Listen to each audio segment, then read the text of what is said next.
Hello and welcome to the second episode of the SportStatsGuru's YouTube channel. I am your host, Clas Glenning. Today we are going to talk about field handball. This version of handball was very popular from the 1930s to the late 1960s in parts of Europe.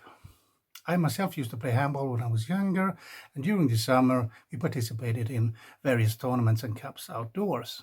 And if you're used to the indoor game, playing outdoors can be a difficult transition, as I can attest to and as we shall see.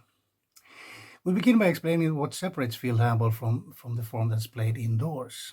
And to make things clear, when I talk about field handball, I mean the game that is played outdoors with 11 persons on each team. Outdoor handball can also be played by 7 persons per team, and the rules are the same as the indoor game. These are the major differences. First of all, number of players, as I said, is 11 in field handball and 7 in indoor handball. The surface is grass, and indoor it's hardwood. And the playing measurements, as in field handball, is more or less like a football field or soccer field, whereas in indoor handball is 20 times 40 meters. And the goal measurements is 2.44 times 32 meters, a soccer goal, but indoor is 2 times 3 meters. Then we have the personal penalties. In field handball, there are 5 minutes or 10 minutes penalties, as well as a red card and immediate expulsion. Whereas in indoor handball, you only have 2 minutes penalties or a red card.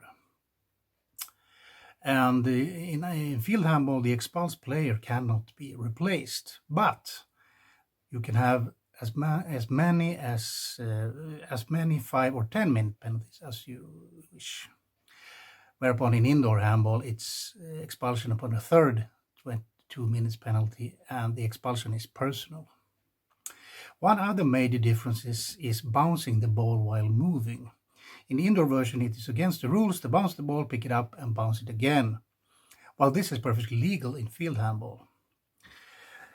When we talk about championships, international championships in field handball began in the 1930s. The first was the Olympics in Berlin in 1936, which the home nation won.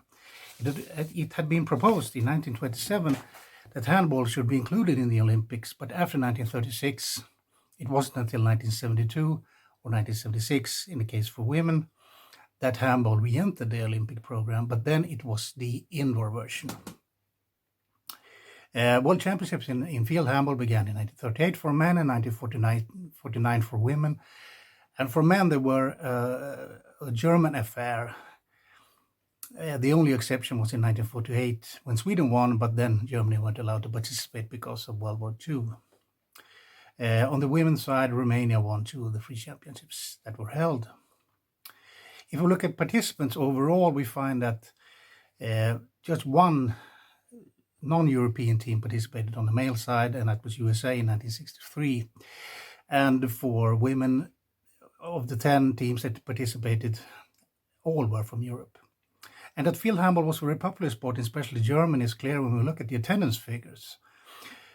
For example, the national final from 1931 to 1975 drew in average attendance of close to 20,000. And international games between West and East Germany could draw attendance figures above 90,000. But if this game was so popular, why was it overshadowed by the indoor game? Well, we have some reasons for this. The first is the indoor game is faster, and the whole playing area had to be used if you were to be successful. In field handball, the midfield area slowed down the pace of the game considerably. Then we have the surface. Playing indoors means that you have the same conditions every time for every team. Outdoors, it could rain, making the pitch more look like an agricultural field than a sporting surface. And then the surface was almost uneven and slippery, making bouncing and generally handling the ball quite difficult. For example, in the Nordic Championships for women in Iceland in 1964, the playing surface was covered with snow and the temperature was about 0 degrees centigrade. After that, the Nordic Championships outdoors was discontinued. And then we have competing with the football game, the soccer game. Many football clubs weren't too happy to lend their grounds to field handball games. as the additional matches wore down the quality of the pitch. And to build stadiums for just field handball was completely out of the question. Then we have the building of indoor arenas. The indoor arena game was cheaper. You didn't need a stadium, just run a small indoor arena.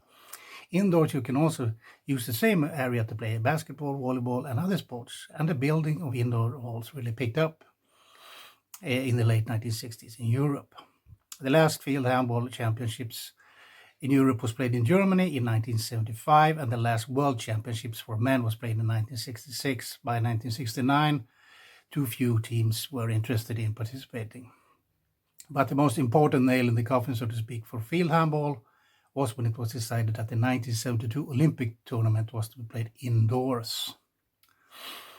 Well, that concludes this episode. Thanks for watching, and remember to visit SportStatsGuru.com for comprehensive info on past World Championships, not just in handball, as well as lots of other useful stats. Thank you.